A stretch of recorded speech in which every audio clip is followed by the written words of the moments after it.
Hey y'all, it's Mocha with Universal Energies. Hope you all are well. Back with another lesson as it's February 5th, about 1:35 p.m. 2026. And today I want to talk about being calm, kind of like a piggyback off of the last video, watching the snow as it's snowing again, I might add. But one of the biggest misunderstandings we're taught is that calm is something you either have or you don't. That some people are naturally steady and others are just wired for stress. But being calm isn't just a personality trait, it's a skill. And like any skill, it starts with awareness. The first place that calm lives isn't in the mind, it lives in the body. And when the body feels threatened or overwhelmed, overstimulated, it doesn't wait for logic. It tightens. Breathing becomes shallow. Muscles brace. Your thoughts, they all speed up. And once that happens, it becomes almost impossible to think clearly or respond with the intention that you originally set out with.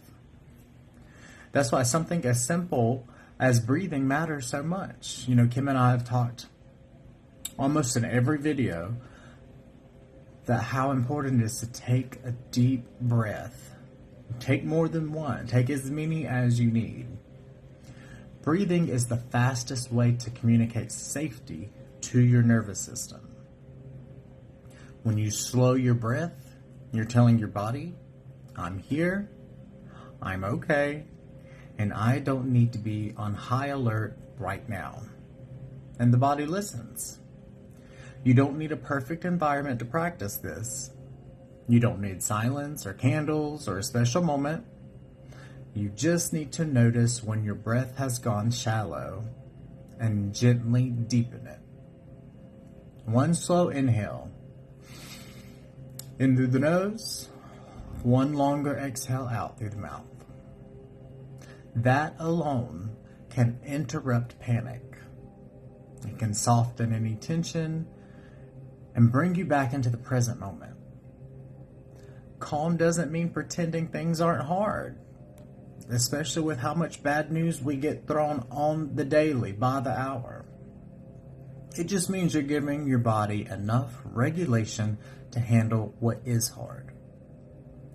In a world that constantly pulls us into urgency, breaking news, endless notifications, emotional overload, choosing to breathe deeply is an act of self-preservation.